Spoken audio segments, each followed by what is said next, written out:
This video is sponsored by one of my personal favorite services, Rocket Money. More on them after the reaction, people. What is going on there, citizens of the Reject Nation? It's time to get your reach on. Yeah, reach on to John. John, how you doing, Bon? I am Russo, excited for the penultimate FG. That's good to hear, Roscoe.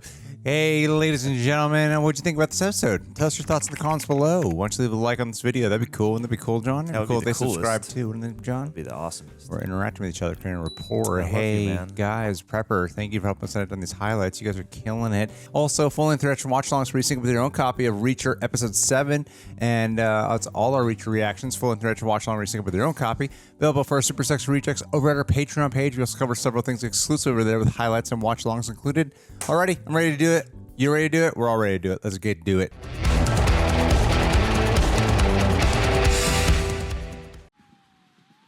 All right, we need to get you two out of town to somewhere safe. Jack Father. Everyone I trust with my life, or anyone else's, is already involved in this thing. Even Finley up in Boston. What about Finley. Roscoe! Roscoe! Who's Roscoe? The greatest woman ever. The greatest chicken and waffles ever. She's a friend back in Margrave. We prefer her. I prefer her. Competition. A few months after I was discharged, I went to Buffalo, worked in-house at this debt collection agency. It was a dirty business. Did you rent while you were there? Private residence apartment over a garage. No property records. Landline? Just my cell phone, non-local area code. Utilities? Nope, included in the rent.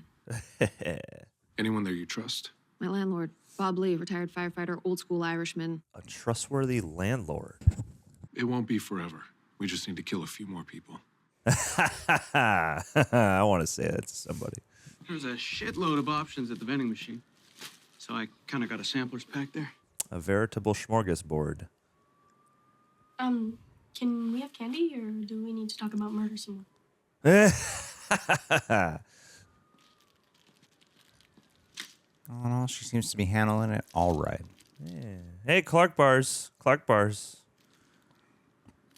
Oh, no. Killer Reacher. It's the only Clark bar. He looks so dejected. Neely and I have business with Lieutenant Marsh. Russo's boss? Russo confronts him about being dirty and dies within hours. I'd say we have a lot to talk about. Sure enough. Oh, my God. Possible thumbnail. And that must mean he truly is dead. A good man died in my arms last night. Whatever you do to Marsh, make him feel it. He'll be Ooh. back. We didn't see it happen. You know the rules. That's true. We didn't see the death rattle. We didn't see the morgue We didn't cover see the autopsy. sheet. You cut open my body? Is that the going price of an honest cop's life these days? I did not want Russo to die, all right? The guy worked under me since he was a rookie. That's why you couldn't do it yourself. I told Langston that Russo was onto him, but I didn't think in a million years that they would kill him. Why not? I figured he'd wise up when they dropped a bag of cash at his feet. Like that one? Yeah. Who the hell wouldn't take this kind of money? Russo wouldn't. Jack Reacher wouldn't. So when you called Langston, you knew exactly what would happen. He talks about not being dirty and Go for taking it. envelopes all the time. You really think you can grab it and fire before I do? Or you can tell me what I want to know and use that phone to turn yourself in. You're just giving Jack an excuse. Go for the gun. Just do it. Thumbnail. Yeah. Oh. You just used up your last bit of goodwill. Oh. We know the buyer, Mahmoud Mason Marino, What a shot. and that he's due to meet with Langston and a new age engineer to get the Little Wing software chips installed in the hardware. I need to know when and where that meeting's taking place. What the f are you talking about? Nobody ever said anything like that to me. Oh, my God. Ow. Broke his jack femur. Grant would know. Who's Grant? He's the guy you ran over last night. He's dead. He's not. Turn on the news. He's not dead. He's in intensive care in Mount Sinai. Aye.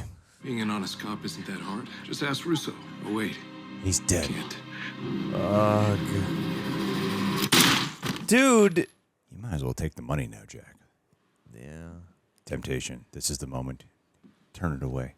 Give it to the kids. Light it on fire. He needs a little bit.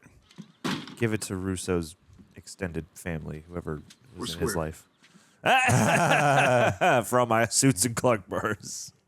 You don't know exactly how much is there.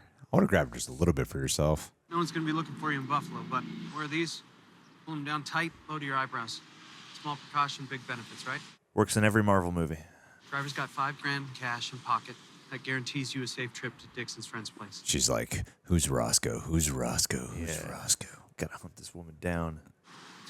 This isn't gonna do. I know everyone thinks it's cool to wear 'em straight for him, but I'm trying to bring back a classic look. You wanna help me out? Keep hats great again. How's that? It's good. Does look better. That does look better. It's a lot better. Okay, well, typically it's hard for women to say goodbye to me, so let's get you girls out of here before you get too attached. Hey, She's definitely pregnant with Jack's kid. Lord knows they don't wear protection. son of the Reacher. You know we got this, Reacher, Neely, and I. You don't have to finish this out. Let him die. It means you've got more at stake than the rest of us. If you want, you can walk away with your chin up. With my chin up. Nah. Really gonna try and pull that line with me? Ah, it was worth a shot. Now let's get back to work, buddy. That this conversation could have behooved them a little earlier in the season. I just want to make sure you understand the ramifications of going through with this, Reacher. I know that tonight will be the culmination of 2 years of incredibly hard work by every member of this team. Absolutely. I know that defying a direct order will permanently damage and possibly end career paths. We'll be taking out an operation pumping thousands of kilos of heroin into the country, and we'll be making sure the criminals hiding behind the name of the United States Army know they can't do so with impunity. Damn, dude. If any of you don't want to be involved, I understand. I couldn't respect you more. It's reasons like this why they follow Jack Reacher in a battle. And every one of you are free to walk out of here right now with your chin held high. Follow him in a battle. It's a great shift in all the body language.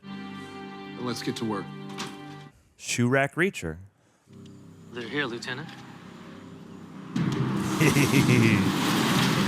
Oh, yeah. Don't move! Hands out and up! Major Jack Reacher, the 110th Military Police Special Investigations Unit. We have reason to believe these vehicles have been used to transport Schedule 1 narcotics. Kneel with your fingers interlocked behind your head while we conduct our search. You don't have a warrant. This is the military. We don't need a search warrant. On your knees. Uncle Sam is my search warrant. Watch these soldiers. Still called them soldiers. If they do not find it, maybe they were tipped off. Yeah, By our maybe. swan song.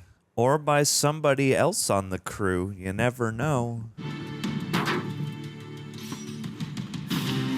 Maybe Dixon was encouraging to go home to get him out of the way. They're destroying a lot of military gear. Damn it! Perhaps you were misinformed? This is bad. Cut up in the tires. Gotta open the spares.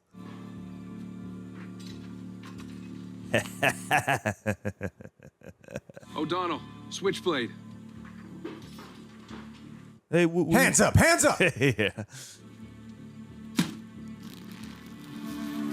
Oh, nothing rides like a heroin tire or some sparrowin. Got a patch on this one, too. You know that over here? They're on all of them. That's clever. That's a bust. You're under arrest. Our buyers might have something to say about that. Light 'em up! As they Swiss cheese the whole supply. Awesome. Oh, is this how he dies? Oh. Come on, dude. Live in these flashbacks a little longer. No.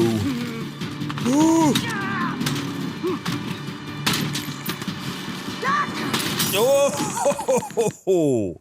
Wow. Oh! Nice. Resourceful. Underrated action pose, this sort of like flushed on the ground. Yeah. A little kingpin.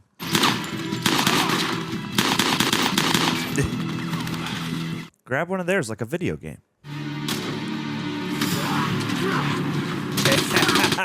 Nice. God, so sexy.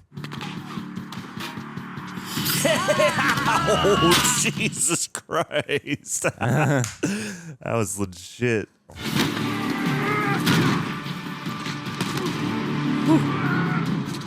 That's some menacing ass music.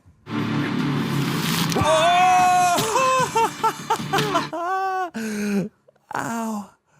Got a runner. Jack Runner. Kite runner.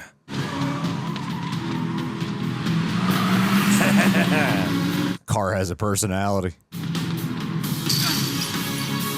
You got this, man. Yeah, remember basic training. Whoa. Great stunt work. Now back up over him. Of course. I broke the fence. Broke the other one. Fall broke your leg. Yeah. Just throw him over your shoulder. I had these printed out in case anyone wants one. You know, a kind of sort of keepsake thing.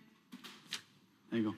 A goddamn photo. Did Jack have an opportunity to take one and pass it up?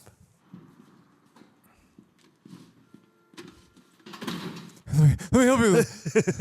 Here we go. Freebird. Extended version. Extended version. But I got something even better. Because we sure did go crazy on those sons of bitches, didn't we? Oh, we going hard? I love this evening breeze touching your skin. What? Gentle sweet singing of the leaves in the wind. Yeah. I kiss your ear in the early moonlight. My love, the pleasure's mine. Let me go crazy on You. Crazy on you. Your unit is disbanded.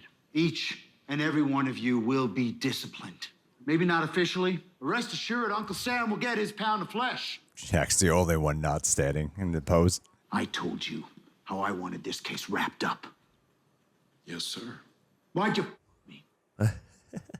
If you're looking for an apology, there isn't one coming. When you first got the 110th, all the brass said that you would eventually get up. Glad I didn't disappoint. Yeah. 110th Special Investigators Unit, you're all hereby relieved of your duty. You've all been officially messed with. Where were we? And I tell myself 1/10, dismissed. Oh, even cooler. yeah, my dude. They knew what they signed up for.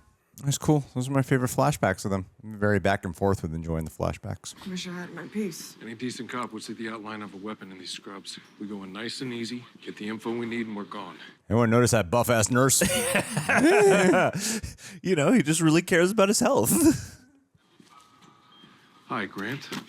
Whoa. You yell or make noise, I'll tear your trachea out, and your last thought will be, holy shit, he really did it. You're a loose end who's going to be questioned as soon as he's medically cleared. You don't think Langston has someone on the way here right now to take you out? I don't know anything.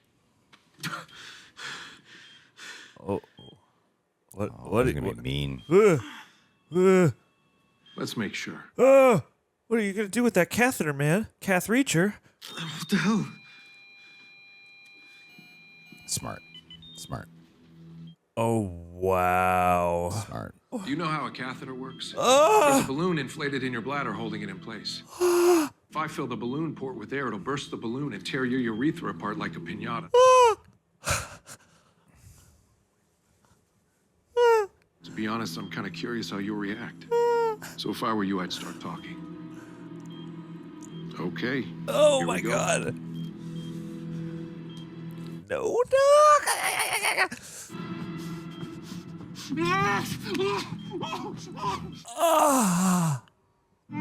I can't understand a word he's saying. Oh my god. Langston's meeting the fire tomorrow. What time? 5 a.m. Where? Langston keeps things on a need-to-know basis. That's it, I swear.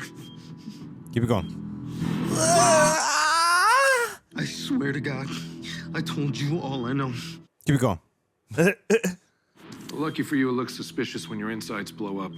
Hospital checks security cameras, sees us coming in here, causes all kinds of trouble. If you have an embolism after a car accident, Whoa. no one suspects a thing. Yeah, he's cruel this season. I love it. A gift from Gaetano Russo.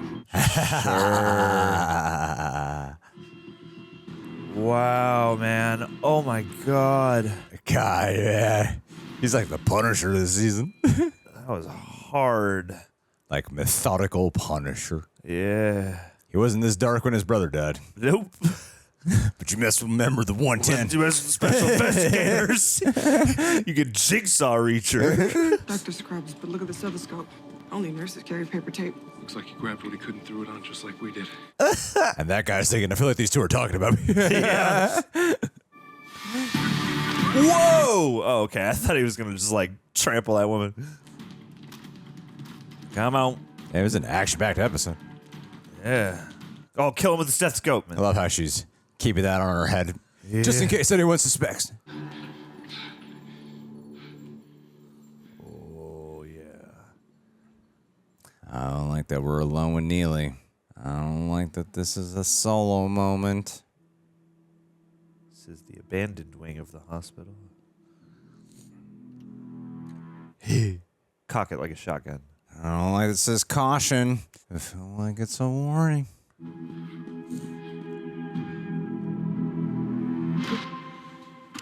Whoa! Damn! Got me. Thumbnail. Yeah. Oh! Ouch. Damn, this guy chose the right room. Okay. Yes. Whoa! Wow. Damn, Great shot, Neely. Ow. Ow. No, let Neely win this one. Yeah.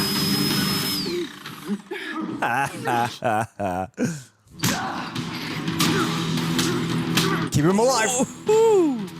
Ow! Wow! Keep him alive. Wow! I wanted to question him.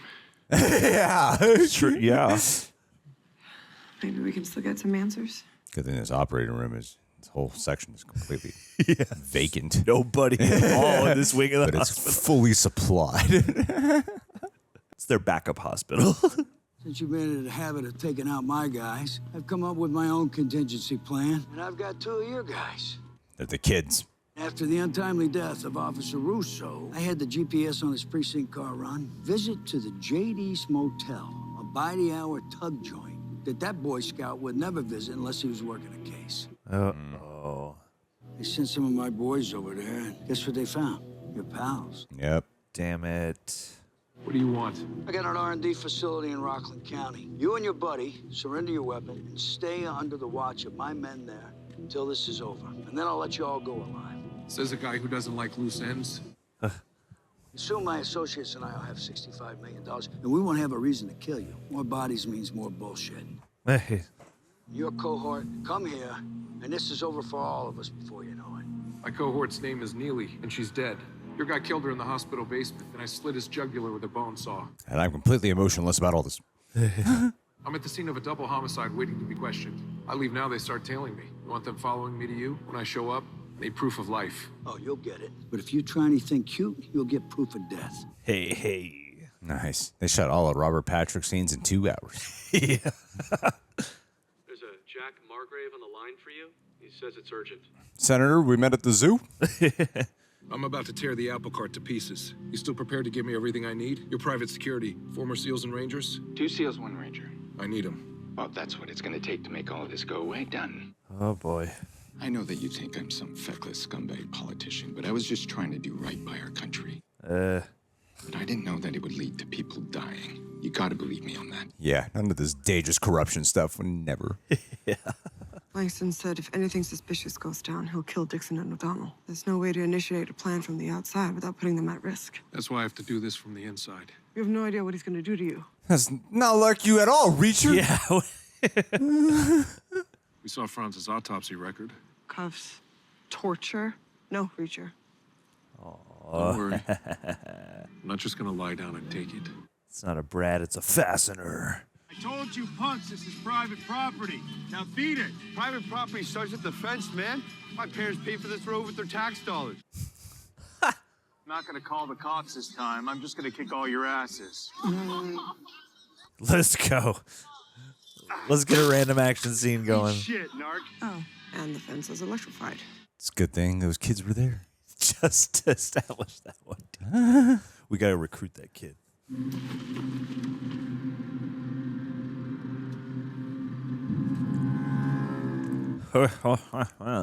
Is that a projectile in your hand, or are you just happy to see me? The new age engineer who has the little in chips. Take me to him. Eesh. Guy your pal Reacher killed in the hospital? He's a good man. Someone that you served with getting violently killed. I have no idea what that feels like. Got his funny little remarks. Funny little toys. Funny little toys. Boom. Well, these things don't do any good if you don't keep them sharp. How about a funny little scream? See how well you maintain your tools. Ah! Okay. It's time. I feel it. I've been thinking about Operation Kite Runner lately. Strange. So have I. We went into that case knowing it was a losing proposition, and we all got burned. Sounds familiar. Kind of getting that same vibe now. It killed the 1/10 figuratively, and now someone's actually killing the 1/10 literally. You're about to walk into a buzzsaw, Reacher. We might die. You might die. Reacher's been greenlit for season 3. Yes. People live and then they die. As long as we do both properly, there's nothing much to regret. True that. This all went to shit, you wouldn't be the last member of the 1/10 for long. They'd kill you within 24 hours. Oh, wink. That wink weighs a lot. Asshole. Yeah. Ass Reacher. Woohoo.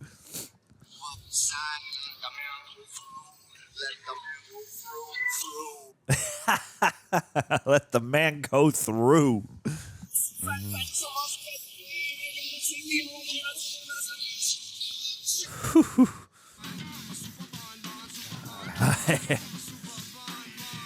The bass. The bass.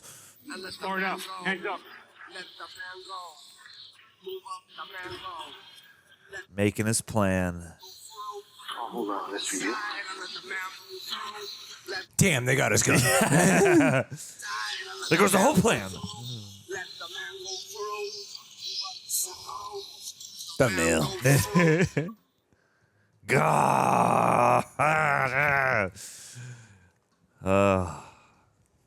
These episodes been flying by. Thank you to Rocket Money for sponsoring this video, a brand that I am happy to be partnered with, thrilled to. It's fortunately one that I have been using for quite a while now, prior to ever agreeing to a partnership with them. I was like, that makes for the best kind of synergy promotion because I can actually talk about them from my heart here. Reason being, like many of you guys, for years, I am constantly downloading all kinds of financial apps that I keep forgetting to use or I don't really find quite as beneficial. Rocket Money has been the one, the only one. I'm not just saying it is the only one that I have been able to consistently use, rely on, that has been an absolute game changer for me. On a very personal note, running Real Rejects is an absolute privilege. However, you know, like I stress out about taxes and it's the beginning of the year and I'm like, I'm trying to be smarter and get it all done now. I already started like a couple months ago getting things in order. Managing Real Rejects finances while managing my own personal finances has been an ongoing struggle, and I'm very big on like efficiency and being organized, but clearly it wasn't as good enough as I thought I had been. So before Rocket Money came into my life, I was drowning in subscriptions and struggling to keep track of my expenses. And as I really wanted to like get everything in order, Rocket Money came at the right time for me. I was overwhelmed with subscriptions I didn't even know I had or had still been subscribed to. I mean, do you ever wonder how many subscriptions you actually pay for? Have you ever taken the time to really do it? It can be a little daunting. Rocket Money helped me see what I was missing, and best part, they even canceled those subscriptions for me with just a simple tap. So with Rocket Money, you can have all your subscriptions in one place, making it easy to cancel anything unnecessary without the hassle of dealing with customer service.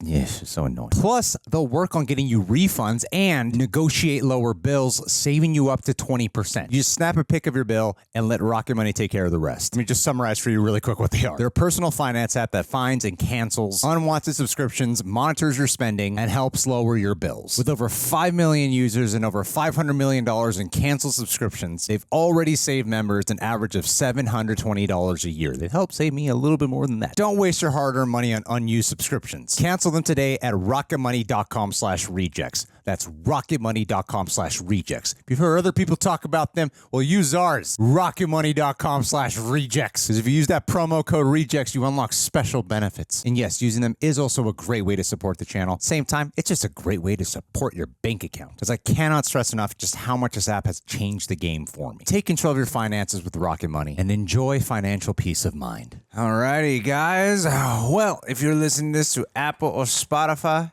we just watched Reacher episode 7 of season 2. And if you are watching this, I don't know why you haven't bought a shirt from rejectnationshop.com yet. In fact, it's pissing me off. I'm going to deliver some punishment to you and your family if you do not go and support the channel in the most awesome way by getting yourself some Reject apparel, representing yourself as a true member of the Reject Nation. Yes, we're running this in a draconian type of dictatorship lifestyle here. Yes. If you were to be a citizen. Citizen? You cannot escape or flee this reject country. Prisoner of the reject penitentiary. Alrighty. Well, John, take it away. You were clearly having an experience. Take it away. Oh, I mean, it was a blast. This episode really hit hard. It packed a lot of very tangible punches. And as the cresting into the final episode of the season, I mean, yeah, it was a white knuckler, as they say. A lot of great moments. And yeah, like, even though it was such an action-oriented episode, there were also some very nice and impactful moments of bonding, especially with the 1/10 that I appreciated very much. As you pointed out, some of the best flashback work this season, probably the best flashback the season has had thus far. And yeah, there are a couple of nits to pick when it comes to that, perhaps. But yeah, I'm just so excited for the next episode. What do you think? I thought it was a really good episode. I thought it was really good. I mean, it's more of like season as a whole. Perhaps little criticisms here or there, but in terms of an isolated episode, I thought it was really good. The action has been really packing a punch, and it's been, I think, like, they've focused a lot more on upping the. I've heard some debate about how the action's been handled, but I personally think the action's been really well done. Like, last episode's action was, I thought, phenomenal. And the only thing that kind of pulls me out a tiny bit is when I'm become aware of, man, they really choose like isolated spots where normally I feel like there'd be some occupancy taking place here in this location. Outside of that, the violence itself seems to be quite brutal and similar to like some of the experience of Monarch. There are some things here in this episode that only me a little bit. How would I put it? I think some stuff here that they show might have aided some of the journey and making it a tad stronger, just the slightest bit stronger. Sure. If we got some of this stuff a little earlier, you know, and because sometimes some of the stuff with the flashbacks has been a bit of an up and down journey for me. Of like, I kind of feel like I'm getting like information, but not really emotionally invested in what's happening in these flashbacks. And while most of them are going to make it out of here alive. In those flashbacks, my mind was going, it might have been cool to actually see them really working together to the greatest strength a little bit earlier in the season. And then I might have been more invested in this whole, like, you don't mess with the 1/10 type of deal. But I understand that the dedication of the time frame is not solely given to the past. But this was, a lot of times when I'm watching the flashbacks, I'm not solely invested in the flashback. I'm more thinking of like the information in the beginning. I'm not just caught up in the moment in time. I'm constantly aware I'm in a flashback, basically. Like my mindfulness does not escape the reality that this is going to end soon and we will cut back to the present. Yeah. And this was the first time we were there in the flashback for a while, and I was there with it. Like, as an episode, like, I'm actually just here, and I became aware that, like, I haven't been thinking that we're going to leave the flashbacks, Yeah. So I thought there was like emotional weight to it, and it was the first time that I really, I feel like the show's been telling me a lot about the 1/10 and what makes them such a powerful core unit, and this was the first episode and it's a little late in the season, but it was the first episode where I finally really felt that instead of just being told it, And so that's what I mean by, I wonder if there's like some structural things, just as me as a viewer. I know a lot of people I see that the response on the seasons, it can be a little bit mixed, actually. Like while the critic score is higher than the first season, I'm noticing that with audiences, it is a bit of a fluctuation where some people are really not digging it, and then other people are loving it and thinking it's better than the first season. And I'm not going to say I'm in the middle. I'm kind of just like, I get both. I get both sides, and I just kind of have multiple opinions about things, and none of them are really in contradiction with each other. It's just, yeah, there are parts of them I'm like, oh no, this is good. I was like, there are elements of this that I think would have helped the show out, with being a bit stronger if we just got those earlier. But it's not about rewriting a season. It's not about rewriting structure. It's about just taking in the episode itself. And I like what they're doing with Jack Reacher. I think he packs a great punch here, and I like the body language of his performance here. It's really gripping, whereas he's a little bit more poised and calm and in control. And while he's in control, I think he's demonstrating power over others this time around. Sure. And then when he's not in a position of power, the rage within him, I think, seethes even more. So yeah, I think that's really neat and good violence. And I did worry that Neely would die, in that moment. And very obvious that we get kidnapped when you have a whole scene of you have more to lose. And it's like shit like that where I'm like, I feel like you could have had this expositional conversation that's a very obvious tropey conversation. Just like Jack Reacher's full of tropes, like it is. Yeah, it's part of the fun is the tropes that take place. That's how it makes the tropes feel fresh. And I think having that a bit earlier just would have, even though it's there, you see he has a family. They talk about him having a family. I think putting that in the forefront of everyone's mind would have helped aid this. So if he does make it out of here alive, which I think he will, I think they're all going to make it out of here alive. Sure. Totally honest with you. I think everyone's going to live. It is cool to see them really put up against the wall right now. Like, if you're going to bring, this is the penultimate?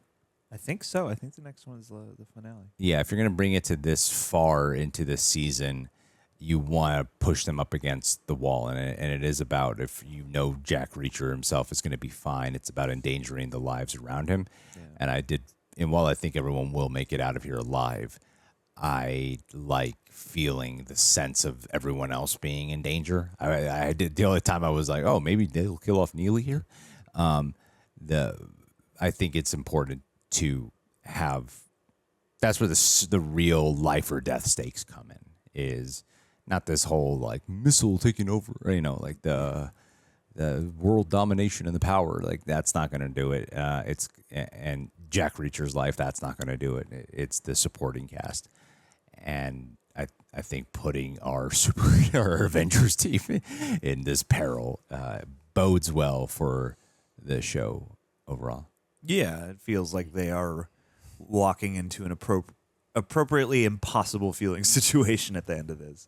And that, is a fun prospect for the end because, even if you have the notion that, the rest of our supporting characters will likely survive this, it's still bolstered by the fact of, like, I know Jack's in control and he's probably going to figure this out, but also I don't know how he's going to do it, you know, and so that's a fun prospect. But I do agree with some of the criticisms you brought up because I feel like in the first season, the flashback motif was quite solidly ingrained, and it was often about giving these specific moments, but that feel sort of tangential, that speak something to Jack's character. It's fleshing out the backstory of his character. Yeah, and I feel like the flashbacks here have gone for elements of that, but I feel like there are maybe ways in which they could have done it in a way that makes it so that, it's like we care about the rest of the 1/10 largely due to Jack's dedication to them, and we trust Jack's judgment. So, like, we can assume that these are all great people, and the ensemble they have assembled, speaks to that as well. And I do like the scenes that we have seen, but I do agree that it feels a little bit a little less natural or a little less like effortlessly complementary to what's happening in the present, when I think you have a really good opportunity. And they even like directly address in this episode, like, man, I'm getting flashback vibes to Operation Kite Runner and the stuff that happened there. And we do see the operation happen, but the way it's been told through those flashbacks, it mainly feels like the operation happened in this episode. And I guess it would be a tall order to do, because I can imagine it expanding the season quite a lot. But if you almost like made it that it was like a parallel, like every time we cut to the flashbacks, we get some notable or affecting piece of information about the ensemble, but also are sort of watching them crack a different mystery in real time. You can almost have like a dual mystery thing happening together and have the events of the past sort of complementing the events of the future and all that stuff. But again, it's that thing of like, for what they have presented here, I've liked all that stuff thus far. But yeah, I could see the ways in which it might be stronger. And I do feel like this season has, even still, and even, you know, kind of coming to that place I was hoping for of very much enjoying it after starting off the season, you know, just kind of a little less assured of what they were going for. You know, I appreciate this, but it does feel a little bit more kind of packed with things and action oriented, and that does leave you, I think, these moments where you can kind of slip over a trope or have a trope that does kind of feel like a trope more than it would have maybe before or something like that. So it is interesting, and I have to. I also don't like that that they got kidnapped and we didn't see how. Yeah. Well, and that the only thing that came to my mind when that happened was like, maybe you're right. Maybe Dixon's working on the inside, you know. And I've gone back and forth in the intervening, you know, days between, you know, the last episode or two and now, you know, just thinking about that, because part of me is like, no, it couldn't be. And you see her, you know, being tortured here, and you're like, it probably wouldn't be. But at the same time, I'm like, oh, maybe. Nah, I doubt it now. Okay. I doubt it now. Yeah. But yeah, it's that thing of like, I get what you mean, because it's like we know how great all these people are and how finely tuned their instincts and senses are. So like, yeah, how did this happen when you've been nothing but leveling this dude's henches like this whole time? Yeah, even if it's just like her and Neely. Yeah. Like, I feel like they could have gotten out of this. Yeah. But exactly. I don't know how they got taken. Yeah. Yeah, so maybe we'll see that and maybe it'll justify it, but at the same time it's like, what special henches did you save for this kidnapping mission that you didn't deploy already? Yeah. You know? That's about it. Yeah. But overall, though, no, it was a really enjoyable episode. Super. It was very, like, gripping from beginning to end. Jack Reacher, still the best part of it all. Yeah, and I love them all singing together. I thought that was the a moment bonding. where I really felt bonded to the 1/10th. And even the guy who we know the least about, the black guy who's dead before all this stuff happens, like even I was like, I forget he's a character until he shows back up in one of these flashbacks, and I'm like, I kind of am getting to that point that I would have, liked to have had sooner, of having a clear idea of who each of these people is and caring for them in a, you know, peripheral sense at least. And I'm glad we got there eventually anyway. Yeah, I just think I can't help but kind of just ponder. Sure. Like, I enjoy the episode a lot, don't get me wrong, and I feel like it could be very misconstrued that criticism means you hate something. I mean, criticism often has this like very negative connotation. Like the word criticism means to critique, but that doesn't necessarily mean it is a negative point of view overall. And I don't have a negative point of view overall of the episode. It just left me with a feeling of wanting, of this might have just helped aid some of the experience. Sure. And to know that they could do it and that it was there. I was like, if there was a way to have placed this earlier, like, how that feeling could have helped wash over a lot of the rest of the season. Yeah. And helped give, like, different actual stakes and concerns or investment, you know. Just the emotional side. It's literally just the emotional side is what I'm talking about. But, yeah. I mean, it's still shot really cool, still looks really cool, and it's still engaging when it's on screen, and it's funny at times. And, I'm excited to see what happens in this finale. Faux show. So, the last episode is still my favorite of the season. Yep. R.I.P. Russo. It was still a very strong episode. The most I felt was probably when Russo was dying. That was like, I feel like the emotional crescendo. Nothing to do with the one time. and who, for all intents and purposes, is a distinct supporting character, but wasn't like even like the most major supporting character. No. So his death is funny to me because it feels like very significant, and it is, but also when you add up the pounds for pounds, he's not number 2 or 3 on the, list of supporting character effectiveness or even time spent focusing on them or whatever, Yeah. But I mean, look, we're almost done with the season, and if I reflect back, I don't think any of the supporting cast compares to Roscoe and Finley. Yeah, I don't think any of them do. Yeah, I mean, bottom line, like that is probably the one. I just don't feel like anyone even comes remotely close to the caliber of engagement. That's all I'm measuring it by. Yeah, is being engaged in who they are. I'm not like, oh, I wish they had traits like them, or I wish they were like this. Russo comes pretty freaking close. Sure, Russo comes pretty close. And even if anything, he's like an alt version of Finley, honest cop dealing with corruption. Yeah, that's who his character is, and he's another version of that. Yeah, but he's still just so distinguishably different than Finley in so many ways. Well, and they give him beats that envelop or that develop his character even in action. Yeah, and for the episode that reminded me of Roscoe and Finley, because they directly brought them up, it did have me go, I'm anywhere near as emotionally invested in these guys as I was Roscoe and Finley. Yeah, I would agree. The first season had such it felt more like a book, and I don't really know how to describe that in a clearer sense, but like this season feels more like a movie version of Jack Reacher, whereas like the weird irony of coming into the show the first time was like, okay, I've seen this as a movie, and I know that it differed from the books that everybody loves, and apparently everybody loves this because it's capturing the essence of what the books are. And I'm sure that this is doing that in some degree as well, but it does feel like the way it approached characterization and atmosphere was a little different and a little more, I don't know.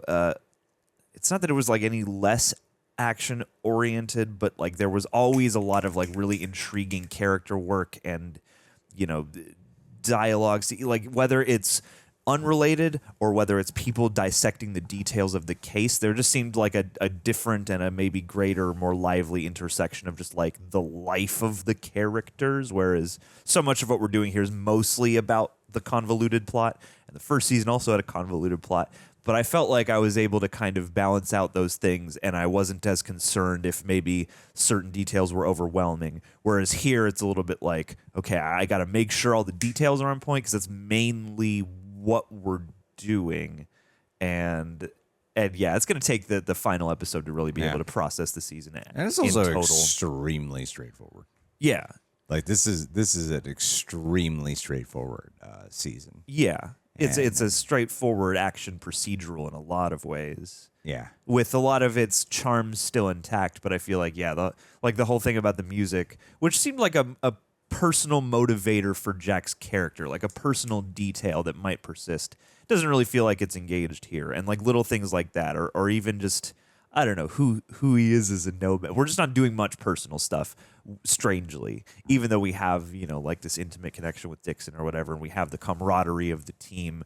I don't feel like we're diving beneath the surface all that frequently this season, whereas the first one had so much of both, I think, to be fair, I think the darkness that Jack succumbs to and the acceptance of the darkness that Neely's always on. Neely's never like, Jack, you're going too far, or you need to hold back. Like no one's ever encouraging him to pull his punches. If anything, they are dishing out like the pain, in a way that's beyond a military unit doing a mission. Like, that guy in the hospital was he's straight up murdered. Brutal. He tortured and murdered someone, who did not need to be murdered. They're just in a hospital bed. Yeah. And so when it comes, that's why I'm saying Jack is still the most compelling character, and that's a good thing because it's the title character. Is that watching the darkness he falls to, even though perhaps there's an argument to be made that if people were like kind of like, yo, you're going pretty dark, man. I mean, I don't think Russo would have wanted him to do that. Definitely not. Yeah, all things considered. Yeah, I think that there should be some. Maybe there could be a bit of a contrast, which would only shine a light further on the darkness, and enhance the characterization of that. I think, you know what it is. If I got a level with you guys, I think everything on a technical level is pretty fine. It's pretty strong still. Honestly, I do. It's I think it's the writing of the season that is just not as strong. That's the main. If I know everything I'm talking about when it comes down to like is the one specific section, I'm like, it's the writing itself. Yeah, the writing itself hasn't been as strong, and not like the writing is spectacular in the first season, but there's a life to it, and I think that there are qualities here that if we're talking about a book adaptation for an action series, at the end of the day, there's only so far reading text of an action scene will take you. Sure. You have to be very invested in everything else outside of the action to keep turning the page. Yeah. You know, you can't just keep reading descriptors of fight scenes.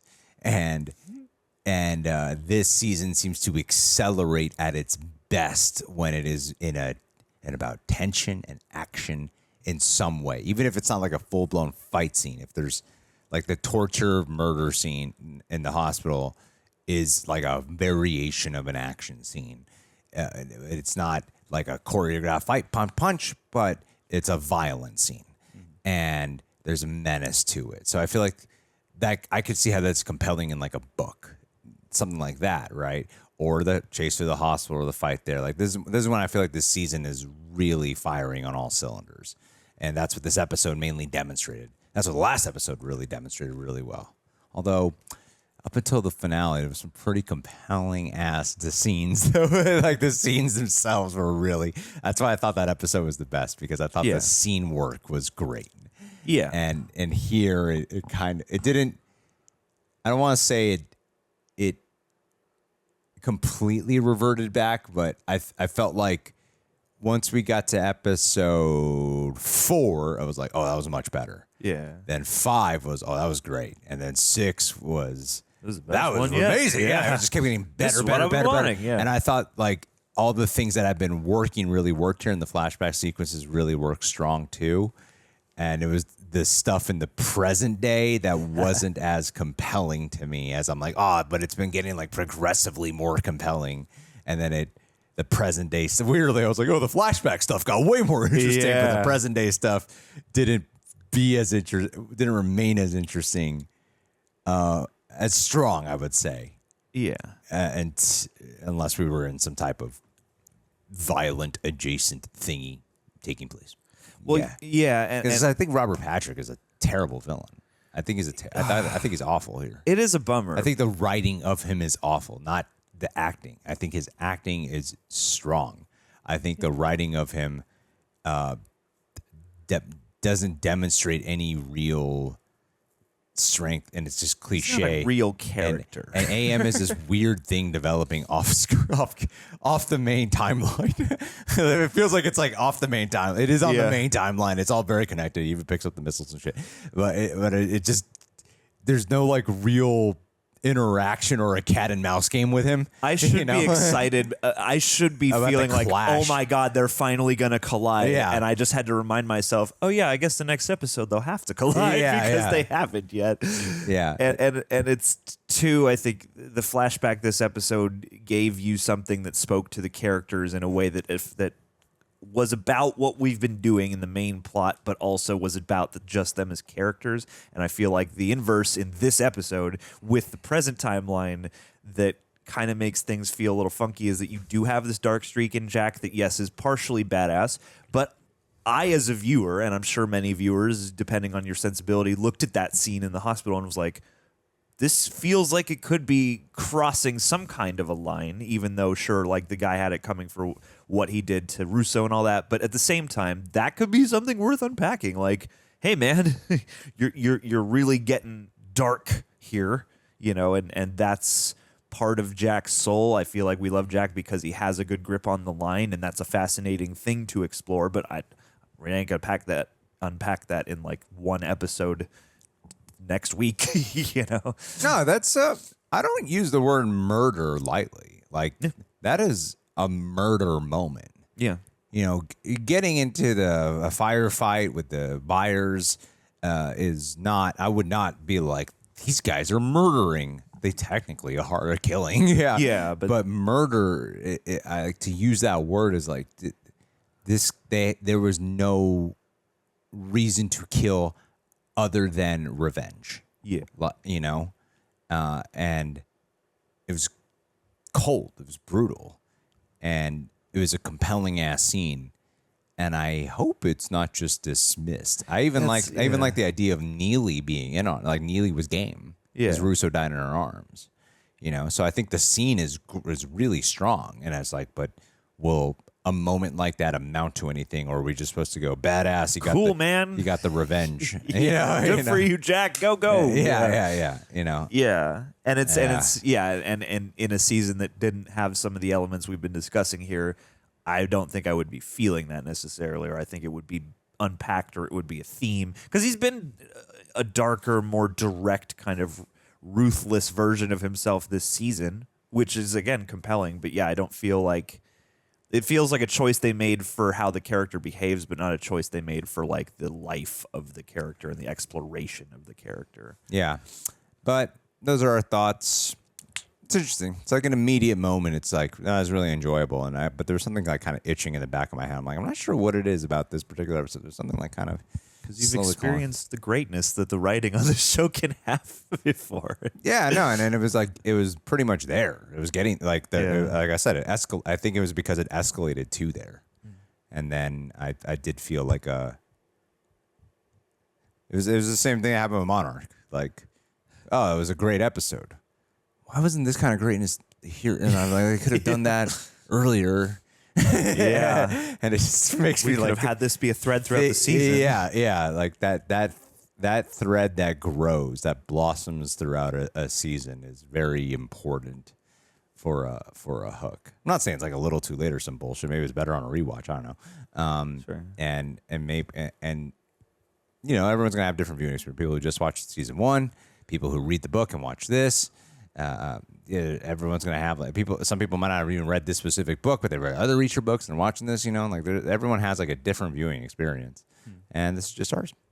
And all our experiences affect our immediate experiences with the property. It's the way life goes. It's life experience at the end of the day. Food for thought, a bunch of pretentious mumbo jumbo bullshit. Alrighty, guys, what'd you think about this episode? Leave your thoughts down below. Thank you for being here. Check us out for the finale, going in with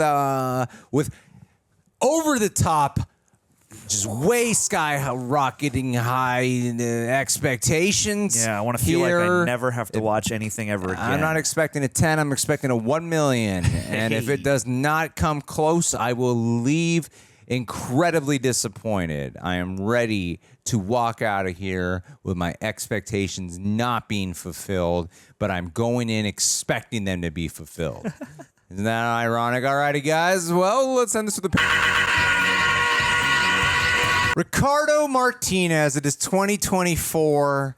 We have entered a new year of shout outs for you, Ricardo. Yeah. So I got to guess what your resolution is going to be this year. And I imagine your resolution will be to pop the zits on your back. Because let's face it, man, once in a while, you might be standing in the mirror and you're going, oh, I got this big zit on my back. I don't have anyone to pop it for me. Do I want to ask my lover? No. Nah, she might be turned off by that. Yeah. What's the big deal anyway? Like most people don't see my back. Most of the time I have a shirt on. Do I need to pop this zit? Really? Is it going to affect my life? It's imperative.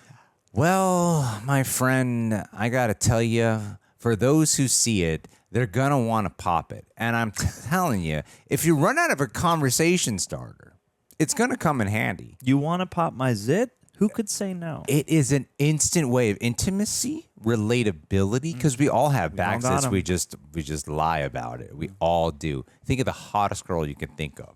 Bam. Back covered in zits. Kate Beckinsale at 50 has back zits. Back zits. Yeah, Kirsten Dunst at 50. Back zits. Full of back zits, Yeah. man. And you know what? She's had them her whole life. Boom. All that kissing Tobey Maguire while he was upside down, fucking raining on zits the entire time, my friend. Yeah. So, and it's like, so dude, I'm telling you, it'll just make things, you'll feel lighter too. Yeah, you'll get a catharsis. So pop your back zits. And thank you for serving in the military for us, by the way. Appreciate you.